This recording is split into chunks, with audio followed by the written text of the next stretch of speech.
जय गुरुदेव। भयंकर नतीजे भोगने के लिए तैयार हो जाएं। आप मांस, मछली, अंडा, शराब आदि का सेवन छोड़ दें, वरना भयंकर से भयंकर नतीजे भोगने के लिए तैयार हो जाएं। ऐसी दशा में पहुंच जाओगे कि तुम दाने दाने के मोहताज हो जाओगे। गंदगी महात्माओं की कृपा से साफ होगी। हम जो भी काम दिन भर अच्छा बुरा करते हैं वो आँखों के ऊपर जमा होता है, क्योंकि दुनिया के विभिन्न कर्मों के रिएक्शन का पर्दा गंदगी का वही होता है जहाँ जीवात्मा बैठी है। इस शरीर में आत्मा दोनों आँखों के पीछे मध्य भाग में बैठी है। साफ जगह पर गंदगी बैठती है। इसी से हम आँख बंद करते हैं तो अंधेरा ही अंधेरा आता है। उसी घाट के पीछे परमात्मा बैठा है। आप तीर्थों में जाइए, काशी में जाइए, हरिद्वार में जाइए, अयोध्या में जाइए या मथुरा में जाइए, वो गंदगी साफ तभी होगी जब महात्माओं की कृपा होगी। महात्माओं के पास ऐसा अंजन है कि जब वे उसे लगा देंगे तो वो गंदगी धीरे धीरे कट जाएगी। उसके बाद प्रकाश दिखाई पड़ेगा। ये गूढ़ भेद को महात्मा जीवों को बताकर जीते जी उन्हें परमात्मा के पास पहुंचाने का मार्ग बताते हैं। जीवात्मा पर जमा गंदगी महात्माओं की कृपा से साफ होगी। ये रहस्य दुनिया क्या जाने। गोपियाँ कृष्ण से प्यार करती थी। जब वे द्वारिका जाने लगे तो गोपियाँ रो पड़ी और बोली कि आप हमें छोड़कर कहाँ जाइएगा। कृष्ण ने उन्हें बताया और कहा कि अरे गोपियों, तुमने मेरे उपदेश को नहीं समझा। कृष्ण ने कहा तुम आंखें बंद करो। जब गोपियों ने अपनी आँखों को बंद किया तो सबने देखा कि सामने कृष्ण खड़े हैं। ये दुनिया का रहस्य को नहीं जानती और बाहर में टटोलती हैं। वो परमात्मा सभी स्त्री पुरुषों के पास हाजिर नाजिर है। वो सबको देख रहा है। यदि हम उस शीशे को महात्माओं की कृपा से साफ कर लें, जिसे दिव्य दृष्टि कहते हैं, तो वो परमात्मा 24 घंटे दिखाई पड़ने लगता है।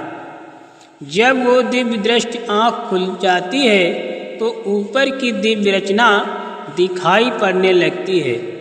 ऊपर स्वर्ग भी है, वैकुंठ भी है, शक्तिलोक भी है, ईश्वर धाम भी है, ब्रह्म और पार ब्रह्म धाम है, सच्चा मालिक सतलोक निवासी सत्पुरुष भी है, जो सारी जीवात्माओं का पिता है।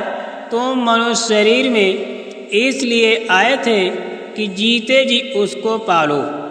किंतु ये संभव तभी हो सकेगा जब तुम संतों की शरण में जाओगे। ये गुरु महाराज ने मथुरा 4 जुलाई 1973 में सत्संग वचन में बताया था। दुख दर्द भजन से कम होंगे।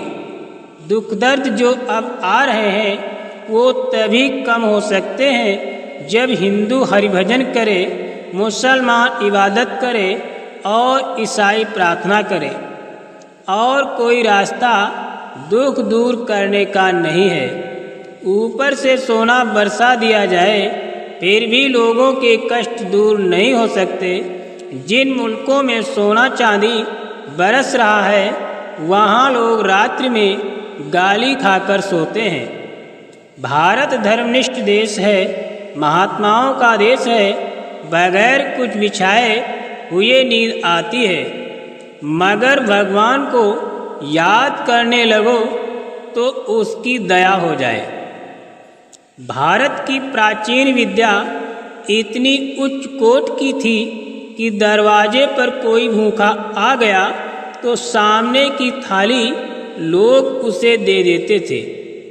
परोपकार और पुण्य के लिए सब में भावना रहती थी। भारत का मानव धर्म दया, उदारता, प्रेम, आदर्श इतना ऊंचा है कि यदि पुरातन शिक्षा आ जाए तो सभी लोग ग्रहण कर लेंगे। ये गुरु महाराज ने 21 जून 1973 सतना शहर कोतवाली मैदान में सत्संग वचन फरमाए थे। गुर बिन होए कि ज्ञान, राम नाम मणि दीप धरु, जीह देहरी द्वार।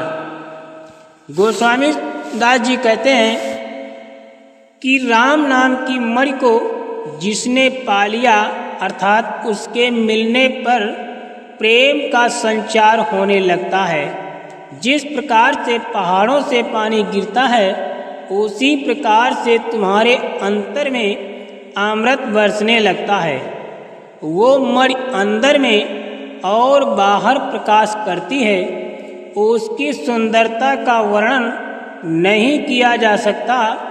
तुम उसका दीदार करो, तेल और बत्ती की जरूरत नहीं। हिंदू मुसलमान सबके पास वो मणि है, केवल कामिल मुर्शिद मिलना चाहिए। ऐसे महात्माओं की महिमा की गई है कि वे चलते फिरते तीर्थ हैं। सब सुलभ सब दिन सब देशा, और 68 तीर्थ साधु चरण।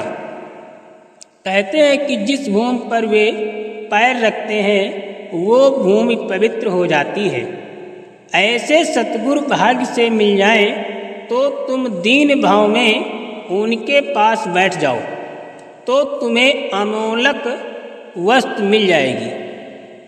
गुरु बिन भवन निधि तरह न कोई, शिव बिरंचि शंकर सम होई। गीता में कृष्ण ने कहा कि पेड़ों को पूजने वाले, भूतों को पूजने वाले, तप करने वाले कोई भी मुझको प्राप्त नहीं करते हैं। सब धर्मों को त्याग कर जो मुझको पूजता है वही मुझको प्राप्त करता है। इंद्रियों के सब धर्मों को त्याग कर अगर इधर प्रातः काल आ गए तो बस काम बन जाएगा। राम को तुम नहीं पहचान सकते क्योंकि राम को तुमने देखा नहीं है। उस सतगुरु के पास जाने पर जिसने सत्य को प्राप्त कर लिया है, तुम्हें मुक्ति मोक्ष सब कुछ मिल जाएगा। गोस्वामी जी महाराज ने 25 वर्ष की अवस्था में गुरु के चरणों में बैठकर आदि से अंत को और अंत से आदि को जान लिया था। मत कर निंदा संत की। संत की निंदा करने वालों को कोई संसार में बचाने वाला नहीं है। संत की निंदा नानका, बहुरी बहुरी नरके जाए। संत की निंदा करने वाले बार बार नरक में जाते हैं। इसलिए संतों की निंदा भूल कर नहीं करनी चाहिए। मत कर निंदा संत की, बचन मान पति आए। संत बुराई जो करे, सीधे नरके जाए। सतगुरु मिलेंगे तब अगम का रास्ता मिलेगा। बिना संत के मिले रास्ता कोई नहीं बता सकता। बुरे कर्मों की कालिमा जमती चली जाती है। कहाँ कहाँ कैसे कैसे फंसे हो, कैसे निकलोगे, सब संत ही बताएंगे। पंडित काजी भेद शेख कोई भी अपने असली घर का भेद नहीं जानते। किसी ग्रंथ किताब में नहीं मिलेगा, संतों की दया होगी तब जाकर मिलेगा। 3 बातें याद रहें। नाम की कमाई करने के लिए हमेशा 3 बातों को याद रखना चाहिए। 1, गफलत या आलस नहीं करना है। दूसरे, दुनिया में से अपने ख्याल को निकालने की कोशिश करनी चाहिए। तीसरे, नाम की कमाई को अपने अंदर हजम करना। प्रीति प्रतीत बढ़ने का आधार। जो किसी को ध्यान में स्वरूप का दर्शन ना हो या कभी कभी हो तो इससे अपने मन को निराश न हो। ये ख्याल न करें कि मेरे अभ्यास में भारी कसर है। उसको चाहिए कि एक स्थान पर सूरत और मन को जमा कर स्वरूप का ख्याल करता रहे, तो धीरे धीरे मन और सूरत उस स्थान पर ठहरने लगेंगे और रस भी आवेगा। जो ठहराव नहीं होता, ये थोड़ा सा बहुत रस नहीं मिलता, तो जानना चाहिए कि शौक और प्रेम की कसर है। क्योंकि जो स्वरूप से प्यार होगा तो जरूर मन सूरत की धार उसका ख्याल करते ही ध्यान की तरफ चढ़ेगी और ऊंचे चढ़ने में जरूर किसी कदर आनंद मिलेगा। इसलिए अभ्यासी को मुनासिब है कि प्रेम शौक के साथ ध्यान करे। जो प्रेम की कसर है तो सतगुरु की महिमा, उनकी दया को दिल में याद करके थोड़ा बहुत प्रेम पैदा करें। इसी तरह करते करते ध्यान में रस मिलने लगेगा और स्वरूप का दर्शन भी कभी कभी अभ्यास के समय होता रहेगा। नहीं तो कभी कभी सपने में जरूर दर्शन मिलेगा। उस दर्शन को सच्चा और असली दया और मेहर का निशान समझना चाहिए। ऐसे दर्शन के मिलने से अभ्यासी की प्रीत और प्रतीति बढ़नी चाहिए। आप सभी मनुष्य बने, एक अच्छे समाज का निर्माण करें। इस समय देश में मानव धर्म और आध्यात्मिक शिक्षा के प्रचार प्रसार की नितांत आवश्यकता है। जय गुरुदेव।